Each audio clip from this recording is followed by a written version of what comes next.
Welcome back everybody to another one in my aviation history series, and this is episode 36 on my history of the RCAF.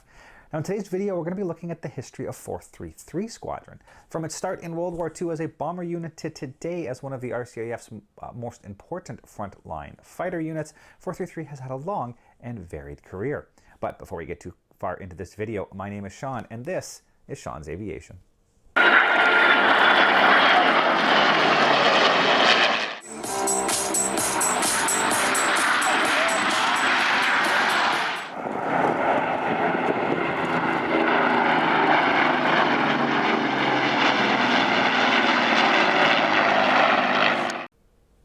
And as always, I'd like to thank all of you for watching this video. If you haven't yet, down below, like, subscribe, hit that notification bell. The like and the subscribe will push this video to others who might be interested in it, and the subscribe bell will allow you to know when I release new content, which I do about once a week content provided. So as always, again, thank you for watching.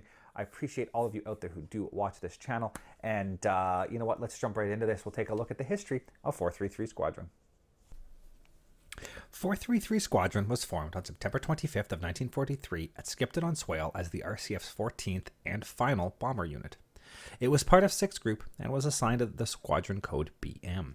The unit did not receive the first aircraft until November 3rd when a Halifax Mark III arrived. Many of the unit's members were still out on heavy conversion courses. Due to this delay, along with the need to train up on the type, the first offensive mission was not flown until the night of January 2nd and 3rd of 1944, with a mine-laying mission in the Frisian Islands area. 3 aircraft were successful and 1 aborted. The first bombing mission was on January 18th-19th with a raid on Berlin. 8 aircraft were dispatched, 6 bombed the main target, 1 bombed Kiel, and 1 aborted. The unit continued throughout 1944 to bomb Germany and the occupied countries. On D-Day, June 6th of 1944, the unit was tasked with bombing gun emplacements around Condé-sur-Loire, France. 19 aircraft were detailed and all completed the mission successfully. During January of 1945, the unit converted to the Lancaster Mark I and Mark IIIs, with the first units arriving at the beginning of the month, and 19 were on strength by the end of that month. While training was being completed on the new type, other crews continued operations on the Halifax until their turn to conversion came up. February 1st was the first mission on the Lancaster, and 7 aircraft were tasked to day bomb Ludwigshafen. 6 aircraft returned safely, while 1 crashed just short of the base upon return. The unit's last mission of World War II was on April 25th when the unit was tasked to bomb gun positions on islands off the coast of Germany.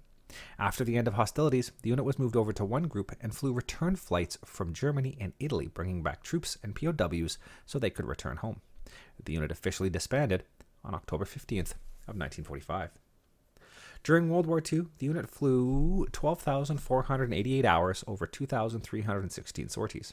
They dropped 7,486 tons of bombs and an unknown number of mines. The unit was credited with 5 enemy aircraft destroyed, 3 probable, and 3 damaged. The unit lost 38 aircraft, with 56 aircrew killed, 120 missing presumed dead, 56 POWs, and 9 who evaded capture. Now, I am unable to find any details on the missions flown returning troops in the immediate post-war months. The post-war life of 433 began on November 15, 1954, when the unit stood up as an all-weather fighter unit at RCAF Station Cold Lake.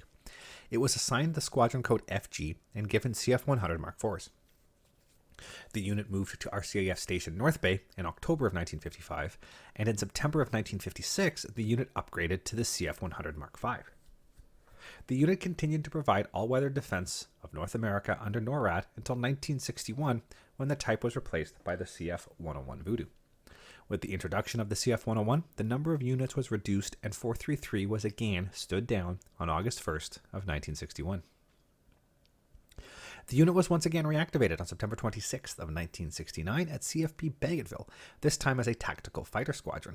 It was given CF-5s and trained to provide close air support and tactical reconnaissance to the Canadian Army as well as the armies of our allies in the event that the Cold War went hot.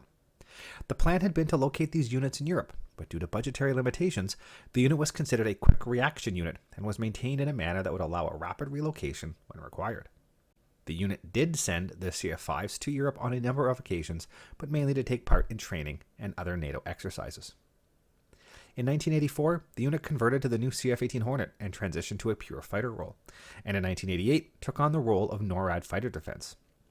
Members of the unit deployed overseas a number of times, including the First Gulf War in 1991, as well as the conflict in Kosovo in 1999. Due to budget cuts within the RCAF, the unit was absorbed into 425 Squadron in 2005.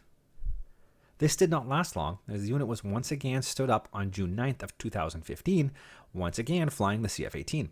This would bring the RCAF back up to 4 active CF-18 units and give the force the ability to react to growing conflicts around the world. Today, 433 Squadron continues to provide valuable fighter defense for Canada, as well as training for future missions. In 2018, it celebrated its 75th anniversary, and in early 2024, it took part in a training mission over in England. Now, with the F-35s due to start coming into Canada here in the near future in just a few years, I'm sure 433 will be a big part of the future of the RCAF in the years to come. Thank you all for watching. We'll see you next time.